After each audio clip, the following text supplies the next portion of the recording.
Banakini, bana de partout, partout monde. Pour s'abonner massivement à la chaîne, c'est Zama Kambo TV, Zama Kambo TV, Zama Kambo TV. Nous agitons quoi, tout fin à rater, tout le barra, va bien politique, musique, vie sociale. Donc, pour s'abonner massivement et ça l'a bien quoi. Ouais.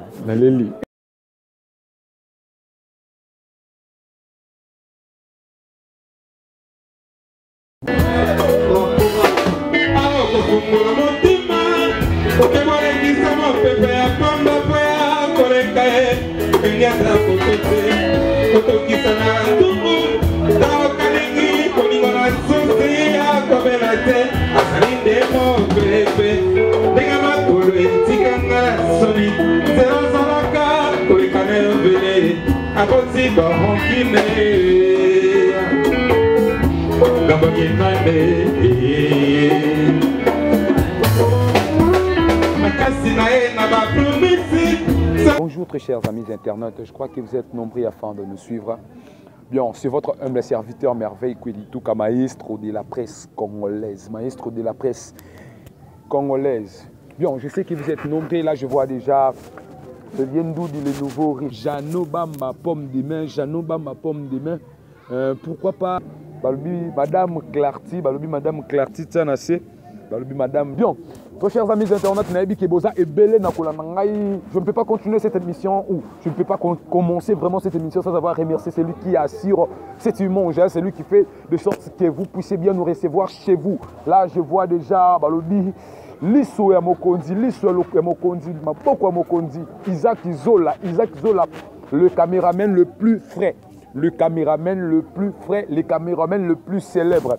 Bien, moi, c'est votre humble serviteur Merveille Kwelituka, maestro de la presse congolaise au Boy et Talio.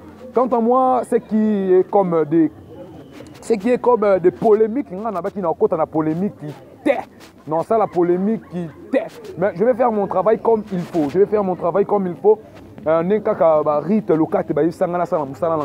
Merci pour Nabino, surtout beaucoup mon émission, encourage merci Nabino. Bien, très chers amis internet, ce est bon, moi na kinkole,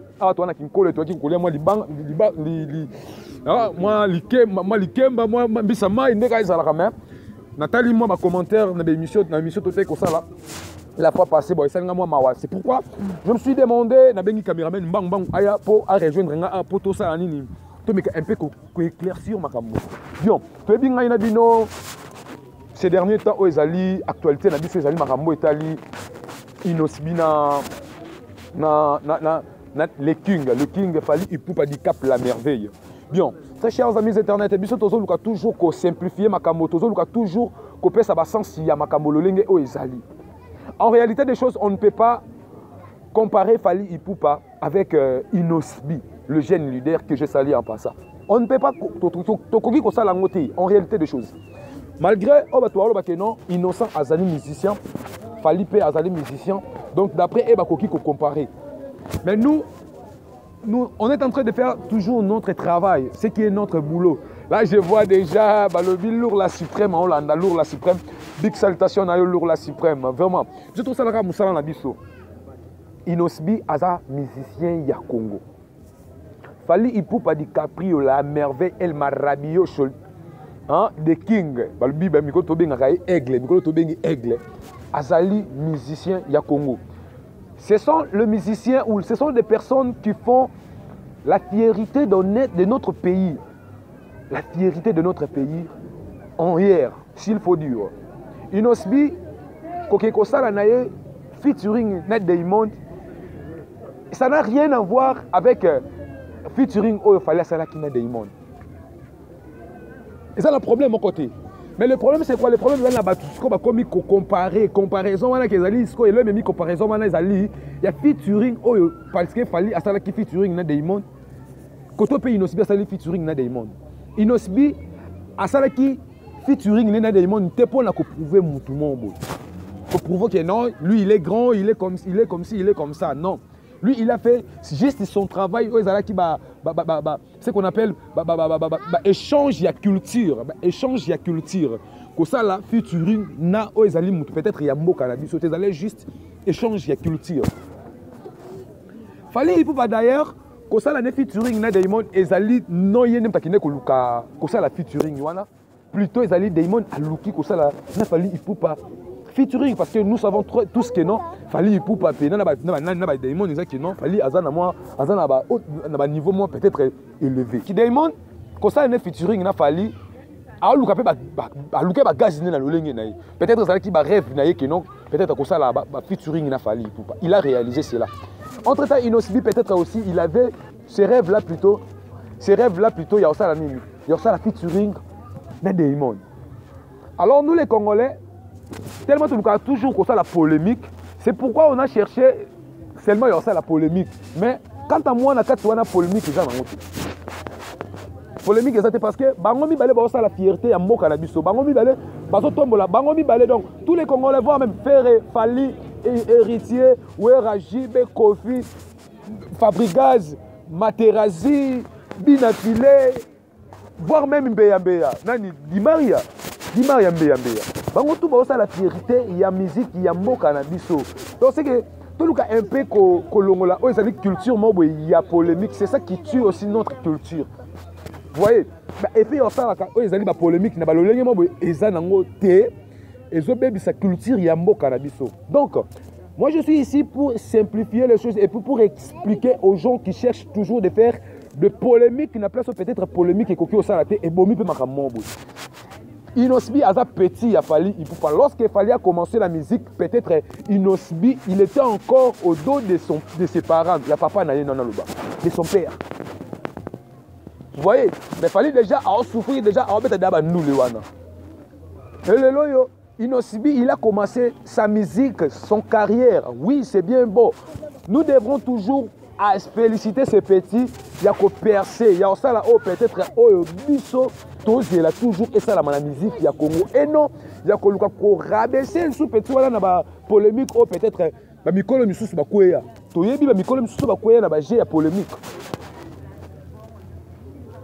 Nous devrons toujours féliciter notre frère, s'il faut dire, notre frère Inosbi. Il y a aussi la moussala, il y a qu'à continuer comme ça la moussala comme il faut. Et non, il y a qu'à exciter comme ça la polémique qui n'est pas au bazar grand naïe au babana déjà makamouana avant y. Parce qu'en réalité des choses, bah parcours il fallait aller qui Inosbi bien sûr à coquille au salon on peut maintenant nous dire. Azo kene na kosala yango, to pese ba courage, to pousser à ça yango à réaliser aux ba rêve naïe. Peut-être que rêve les alliés peut-être à la grande production le ligne au Fally peut-être voir. Même quand on a s'enflammer, on a toujours qu'on s'enflammer, on a toujours qu'on se multiplier. Non, ce n'est pas ça. Musique à Congo est kokufa, toujours est kokufa. Nous n'avons pas besoin que musique à Congo kufa non plus culture ya mboka na biso est kufa. Ce culture na biso est ko zala toujours bercer na o ezali ba polémique et kokufa. Aujourd'hui, il y a du mal, il y a ça la featuring Fally Ipupa. Na fait rigoler. Pourquoi? À cause des polémiques. À cause des polémiques. Polémique est bon mané culture na biso. Polémique yango zo bon musique na biso. Donc yango tiwati. Ce qui solution na ba polémique et pe samate. Cherchons d'autres manières, cherchons d'autres solutions. Ya kotika ba polémique. Fally il fait son carrière, il fait sa musique na lolenge na ye. Inosbi alors ça la lolenge na ye. Fait rigoler héritier Watanabe. Fabrigaz, maestro Binafile que je salue à passer. Ça tout ça pour la kotombola o ezali culture yambo cannabiso musique yambo cannabiso. Chers amis internautes, je crois que vous comprendre ngai boyebi place wa pinazali. Boyebi souci na ngeza nini? Souci na ngale le ezali musique na biso ekende liboso.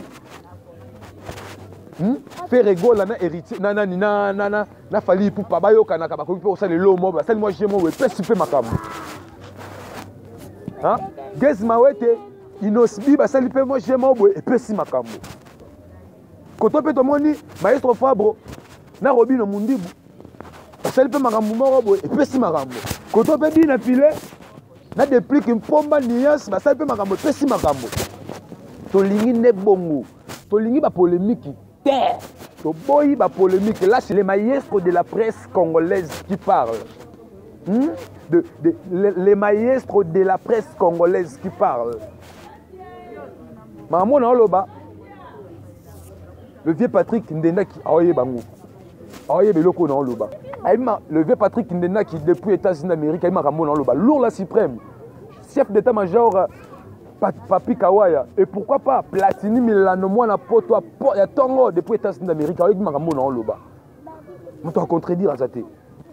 Alors je suis déjà à la fin, je crois que dans le cas où on a un peu éclaircir na balandi na biso penato na ba obalingaka musique ya mboka na biso qui ne diboso et que totika polémique totika ba musicien basala misala na bango lolengo esengeli totika polémique innocent a la musique na yebo koki ko comparer na Fally au grand jamais premièrement Fally ipupa a la rumba a la nini a mais innocent même besoin na ba fro on a biso souci ya ba nigérian parce que le bezalaka ba Nigeria sengeli est-ce que mutu mo bal tel atombo ma telema apesa pe makambo na lolenga ba culture ngango ya biso pe donc tout le monde déjà innocent.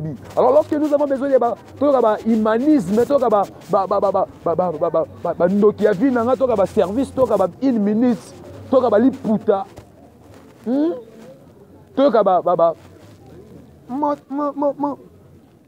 motema nanga volcan to nini pona nzika koleka kutu enfer déception lati nzoto ya bomoto no edo yango milelo nango telete na songa liso te yokangelo nya motema nokoleka tambeli soki ezokata mosunyi ekomaka sans pitié ndenge yo mpe okomi na yo sans pitié do ata naleli butu mobimbo boinoko pardonne ngai il pleuve ou qu'il neige même pendant la guerre ngana edo lokola mowei na mabele méchanceté lati nzoto ya bomoto no edo yango milelo nango telete na songa liso te yokangelo nya motema nokoleka taliwa soki ezozwa molimo ekomaka nde sans pitié ndenge yo mpe okomi na yo sans pitié do ata naleli butu mobimbo boinoko pardonne nga